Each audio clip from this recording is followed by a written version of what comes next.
Welcome to Pankaj Sharma classes. आइए chapter 3 की शुरुआत करते हैं। Pair of linear equation in two variable. Pair of linear equation in two variable का मतलब, पेयर का मतलब डबल, लीनियर का मतलब जिस वेरिएबल की पावर 1 हो। और वेरिएबल किसे कहते हैं, सबसे बड़ी कंफ्यूजन तो ये है बच्चों में। वेरिएबल का मतलब बेटा, जब आप x की वैल्यू निकालते हो तो x वेरिएबल है, y की वैल्यू निकालते हो तो y वेरिएबल है। यहां पर इस पूरे चैप्टर के अंदर x और y दोनों की वैल्यूज निकालेंगे तो वो दोनों वेरिएबल्स हैं, तो इसलिए हम यहां पे टू वेरिएबल्स के बारे में बात कर रहे हैं। एक नॉर्मल इक्वेशन के बारे में बात करूं तो ax प्लस में by प्लस में c इज इक्वल्स टू 0। ये बात आपको समझ आती है। अगर हम यहां पर पेयर के बारे में बात करते हैं, इसी की टू फॉर्म्स को लिखेंगे तो हम लिख देते हैं a1x प्लस में b1y plus c1 equals to 0 और a2x प्लस में b2y प्लस में c2 इज इक्वल्स टू 0। तो यहां पर आपके पास ये फर्स्ट इक्वेशन हो गई और ये हमारे पास यहां पर इसकी सेकेंड इक्वेशन हो गई। अब इन दोनों की मदद से इस पूरे चैप्टर में हम x और y की वैल्यू को फाइंड आउट करेंगे। ध्यान से देखिए, x की पावर कुछ नहीं है तो 1 है, y की पावर कुछ नहीं है तो 1 है, यहां पर भी 1 है, यहां पर भी 1 है। अगर किसी वेरिएबल की जब पावर 1 होती है तो हम उसको लीनियर बोलते हैं। क्या बोलते हैं? लीनियर, मतलब कि डिग्री 1 वाली इक्वेशंस। और पेयर मतलब डबल। इन दोनों की मदद से जो हम x और y वेरिएबल की वैल्यूज निकालेंगे उनको हम कहेंगे टू वेरिएबल्स की इक्वेशंस को सॉल्व करना। अब देखते हैं कि हम एक्सरसाइज 3.1 का फर्स्ट क्वेश्चन किस तरीके से करेंगे और वहां पे हमसे करने के लिए क्या कहा गया है। शुरुआती वर्ड प्रॉब्लम से हो रही है इस चैप्टर की। वर्ड प्रॉब्लम्स में बच्चों को ज्यादातर दिक्कत होती है, उस दिक्कत को सॉर्ट आउट करने के लिए आपको क्वेश्चन बहुत ध्यान से पढ़ना है। क्वेश्चन में क्या कहा गया? Aftab tales his daughter, Aftab अपनी बेटी से कहता है 7 years ago, 7 साल पहले, I was 7 times as old as you were then। मतलब कि 7 साल पहले मैं आपसे 7 गुना बड़ा था। ये बात अभी आपको समझ आएगी सारी की सारी जब हम इसका सॉल्यूशन करेंगे।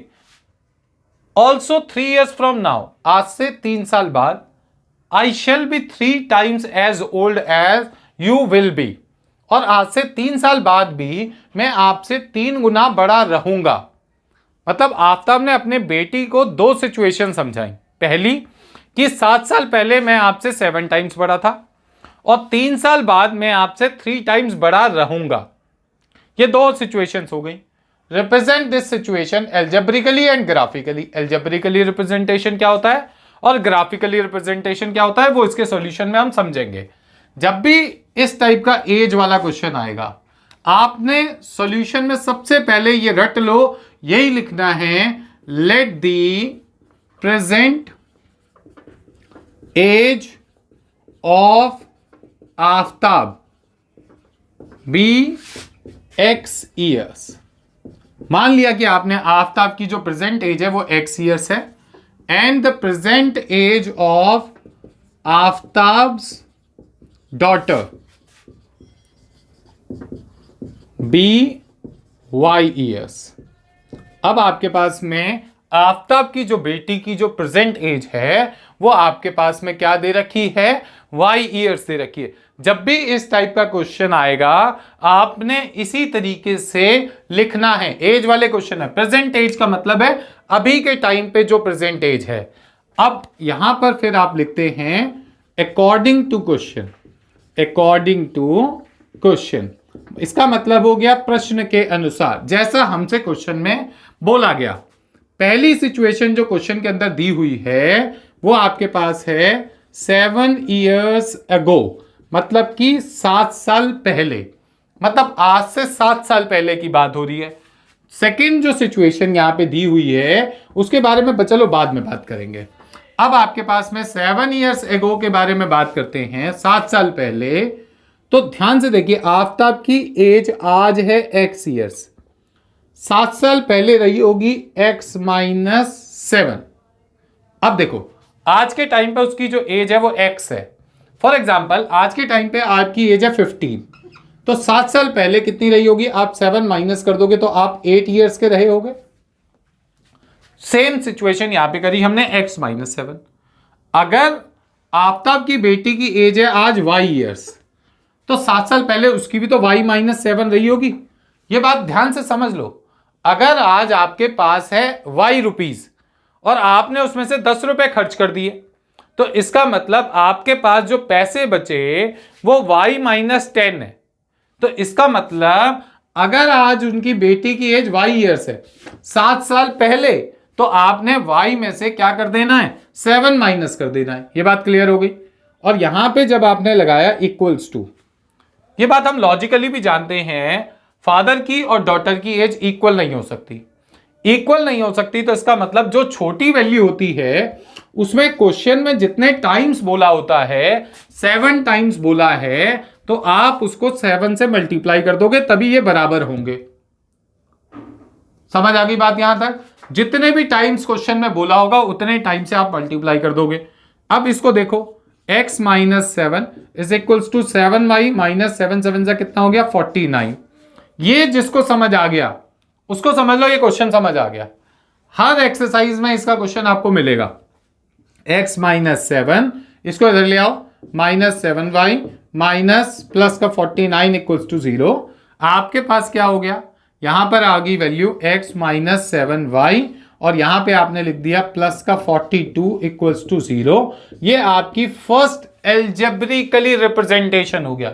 एल्जेब्रिकल रिप्रेजेंटेशन का मतलब है x और y की टर्म्स में इक्वेशन को निकाल देना। अब इसका सेकंड पार्ट देखते हैं। यहां पर उसने क्या बोला है? आफ्टर 3 ईयर्स, मतलब कि 3 साल बाद के बारे में बात हुई है। यहां बात हुई थी 7 साल पहले की, 3 साल बाद। ध्यान से देखो, आज आफ्ताब की एज है x, 3 साल बाद वो 3 साल बड़ा हो जाएगा, तो दैट मीन्स x+3। आज उनकी एज है y बेटी की, अब 3 साल बाद y+3 हो जाएगी। जैसे फॉर एग्जाम्पल आज आपकी एज है 15, 3 साल बाद आप 15+3 मतलब कि 18 ईयर्स के हो जाओगे। अब इस चीज को देखते हैं, 3 साल बाद के बारे में बात करते हैं। कितने टाइम पर थी बात? 3 टाइम्स। तो अब पिता और बेटी अभी भी दोनों बराबर नहीं होंगे, बेटी हमेशा छोटी ही रहेगी। तो यहां पर आपने क्या कर देना है? 3 से मल्टीप्लाई कर देना है। अब जरूरी नहीं है कि हर बार 3 से मल्टीप्लाई करना है, क्वेश्चन को ध्यान से पढ़ना है। 3 टाइम्स लिखा है तो 3 से मल्टीप्लाई करोगे, 7 टाइम लिखा है तो 7 से मल्टीप्लाई करोगे, 70 टाइम्स लिखा है तो 70 से मल्टीप्लाई करोगे। जितने टाइम्स लिखा होगा उतने से मल्टीप्लाई करोगे उस सिचुएशन में। तो 3 से मल्टीप्लाई करते ये बराबर हो जाते हैं। x+3 is equal to 3y, plus में 3 3 जा 9, x प्लस में 3 minus 3y minus 9 equals to 0। आप x माइनस 3y और यहां पे कितना हो जाएगा? -6 इक्वल्स टू 0। ये आपकी इस क्वेश्चन की कौन सी इक्वेशन बन गई? Second equation. तो अगर आपको क्वेश्चन में उन्होंने ग्राफिकल रिप्रेजेंटेशन के बारे में ना बोला हो, सिर्फ बोला हो कि एल्जेब्रिकली रिप्रेजेंटेशन करके दिखाओ, रिप्रेजेंट दिस सिचुएशन एल्जेब्रिकली, तो ये क्वेश्चन यहां पर आपका खत्म हो जाएगा। सिर्फ इतना ही आपको करने की जरूरत होगी। बट उन्होंने यहां पर आपसे क्या बोला है? ग्राफिकली भी इसको सॉल्व करना है। जब जब आप ग्राफिकली सॉल्व करोगे तो आपने क्या करना है? इसी चीज को, इन्हीं इक्वेशंस को बारी बारी से लेना है। सबसे पहले यहां आप लिखोगे for equation number 1, equation number 1 को पिक कर लो। x minus 7y plus 42 is equal to, आपने लिख दिया 0। यहां से आप x की वैल्यू निकालो या y की वैल्यू निकालो, किसी की भी निकाल लो जो आपको इजी लग रही है। मुझे इजी लग रहा है x, तो मैंने x निकाल लिया।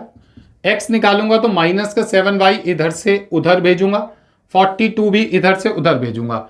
जो चीज हम इधर से उधर शिफ्ट करते हैं उसका साइन चेंज हो जाता है, तो ये प्लस का 7y हो जाएगा, ये माइनस का 42 हो जाएगा। ऐसा करने से अब हमें यहां पर जो है वैल्यूज निकालनी है। किसकी वैल्यूज निकालनी है? x की और y की, x की और y की। जब आप x की वैल्यू निकालते हो तो आप बारी बारी y की वैल्यू को पुट करोगे। Put y is equals to, put y is equals to, और यहां पर भी put y is equals to. क्यों y equals to y equals to y equals to लिख दिया? क्योंकि आप y की वैल्यू पुट करोगे तभी आपको x की वैल्यू यहां पर मिलेगी। मैंने y की वैल्यू को यहां पर पुट कर दिया 6। सर आपने कुछ भी पुट करने की जगह 6 ही क्यों पुट करा? ऐसी वैल्यूज पुट करते हैं जो कि इसके नियर बाय आए और जिसका ग्राफ बनाना आसान हो। अगर मान लो मैं y की वैल्यू 0 पुट करूं तो मेरी x की वैल्यू आएगी -42। -42 जब आप ग्राफ में ड्रॉ करोगे तो बहुत मुश्किल सा बनता है, तो इसलिए आपने नजदीक वाली वैल्यूज को पुट करना है 6। देयरफॉर आपके पास x is equals to 7 into 6 -42, 42 minus 42, यह आपके पास आ गया 0। समझो, आपने y की वैल्यू पुट करी 6, आपके पास x की वैल्यू आ गई 0, तो ये हमारे पास में टेबल की एक वैल्यू आ गई। फिर आपने y की वैल्यू पुट कर दी मान लो 7, तो देयरफॉर आपके पास x is equal to 7 into 7 minus 42, तो आपके पास 49 माइनस 42, ये आपके पास ये भी 7 आ गया। तो यहां पर आपने 7 पुट करी और ये वैल्यू भी आपकी 7 आ गई। इसके बाद में आपने y की वैल्यू फॉर एग्जांपल आपने पुट कर दी जी 14 पुट करोगे तो आपके पास x is equals to 7 into कितना लिखोगे यहां पर, ये कितनी वैल्यू है y की 14, यहां पे आपने 14 पुट करोगे तो बहुत मुश्किल सा जाएगा। 7 को 14 से मल्टीप्लाई करोगे तो आपके पास बहुत बड़ी वैल्यू चली जाएगी, तो इसलिए फॉर एग्जांपल ले लेते हैं, यहां पे आपने पुट कर दिया -1, तो 7 इंटू में आपने क्या कर दिया -1 और यहां पे आ गया माइनस का 42, तो ये आ गया -7 माइनस 42, माइनस का कितना हो गया ये आपके पास में 49। अब आप खुद देखो, ये इतनी बड़ी वैल्यू आ रही है जिससे आप खुद कंफ्यूज हो जाओगे कि सर एक्चुअल में यहां पे बन क्या रहा है, कुछ क्लैरिफिकेशन नहीं है। इतनी बड़ी बड़ी वैल्यूज अगर मैं लूंगा तो मैं ग्राफ कैसे ड्रॉ करूंगा? तो इसलिए आपने बहुत सोच समझ के वैल्यूज लेनी है। मान लो आप वैल्यू ले लेते हो 5, तो 5 ले लिया। अब खुद सोचो, 7 5 से कितना हो गया 35, माइनस कितना हो गया 42, आ गई वैल्यू -7। तो ये आपके पास में वैल्यूज को लेने का मैंने तरीका बताया है कि आपने वैल्यूज को किस तरीके से लेना है। तो यहां पर आपने y की वैल्यू ली 5 और ये वैल्यू आ गई -7, जो ग्राफ में ड्रॉ करना थोड़ा आसान है। सेम बात आप यहां पे लिखोगे फॉर इक्वेशन नंबर 2। अब आप बात कर रहे हो इक्वेशन नंबर 2 के लिए। इक्वेशन नंबर 2 क्या है? x minus 3y minus 6 equals to 0। यहां से भी आपने x की वैल्यू निकाल ली जो कि ईजी है, 3y प्लस 6 हो जाएगा। यहां पर भी आपको एक टेबल बनानी पड़ेगी जिसमें आप x और y की वैल्यू को क्या करोगे, रिप्रेजेंट करोगे। ये आपकी सॉल्यूशंस टेबल होती है। अब आपने यहाँ पे क्या करा, पुट करोगे y is equals to something, यहाँ पर भी पुट करोगे y is equals to something, यहाँ पर भी आप पुट करोगे y is equals to something. 3 values निकालने का क्या फायदा होता है? कुछ बच्चे 2 वैल्यूज को निकालकर भी आंसर निकाल देते हैं, पर 2 वैल्यूज में क्या होता है, अगर आपका गलत भी होगा तब भी एक प्रॉपर लाइन ड्रॉ होगी। पर 3 वैल्यूज में अगर आपकी कोई वैल्यूज गलत हैं तो सही लाइन ड्रॉ नहीं होगी, जिससे कि आपको पता चल जाएगा कि मेरा क्वेश्चन जो है वो गलत जा रहा है। अब आपके पास में यहाँ पे y की वैल्यू 0 लिख दो, फॉर एग्जाम्पल 1 लिख दो या -1 लिख दो। देखो कितना आसान है। x की वैल्यू आपने यहाँ लिखी 3 इंटू 0 प्लस 6, ओवरऑल 6 आ गया। अगर आप यहाँ पे लिखोगे x is equal to 3 into 1 plus 6, तो ओवरऑल 9 आ गया। अगर यहाँ पे आप लिखोगे x is equal to 3 into -1 plus 6 is equals to, आपके पास वैल्यू कितनी आ गई, 3 आ गई। तो इसका मतलब आपने y की जो वैल्यू पुट करी वो 0 1 -1, x की जो वैल्यूज आई वो आ गई 6 9 और 3। ये आपके पास में इसका ग्राफिकली रिप्रेजेंटेशन हो गया। अब ग्राफ बनाना मैं ये मान के चलूंगा होपफुली आप सभी को अच्छे से आता है। तो इन टेबल की वैल्यूज को आपने क्या करना है, ग्राफ में पुट करके इसका ग्राफ बनाना है। मैं एक रफ ग्राफ यहां पे बनाता हूं जिससे कि आपको ये क्लियर हो जाएगा कि आपने ग्राफ कॉपी में ग्राफ किस तरीके से बनाना है। देखिए, जब आप ग्राफ ड्रॉ करोगे तो नेगेटिव और पॉजिटिव वैल्यूज को थोड़ा सा कॉम्बिनेशन को लेके चलो कि नेगेटिव और पॉजिटिव वैल्यूज का कॉम्बिनेशन हमारा यहां पे है क्या। देखिए, ये आपका x एक्सिस है, ये आपके पास में मतलब पॉजिटिव x हो गया, ये नेगेटिव x हो गया, ये ओरिजिन हो गया, ये y है, ये आपके पास y डैश मतलब नेगेटिव y। x की पॉजिटिव वैल्यू आपकी 9 तक जा रही है, तो 1 2 3 4 5 6 7 8 9। x की नेगेटिव वैल्यू आपकी 7 तक जा रही है, -1 -2 -3 -4 -5 -6 -7। y की पॉजिटिव वैल्यू आपके पास में कहां तक है? 7 तक है। यहां पे आपने लिख दिया 1 2 3 4 5 6 7। ये वैल्यू आपके पास -1 -2, y की वैल्यू नेगेटिव -1 तक है। सबसे पहले वाले टेबल पे जाओ, x की वैल्यू 0, y की वैल्यू 6, तो ये आपके पास वैल्यू आ गई। सेकेंड वाले केस में आपके पास में 7 और 7 दोनों, मतलब 7 और 7 है, तो यहाँ पर कहीं आपके पास में आ गया। अगला वाला -7 और 5 है, -7 और 5, ये आपके पास में -7 और 5 हो गया।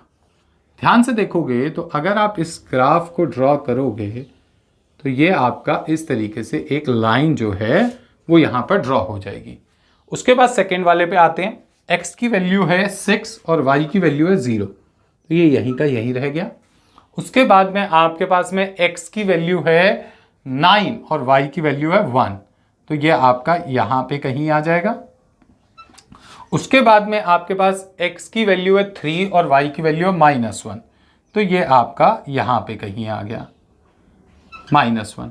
जब आप इस लाइन को ड्रॉ करेंगे तो ये भी आपके पास में लाइन ड्रॉ हो गई, तो ये आपने यहाँ पे लाइन ड्रॉ कर दी।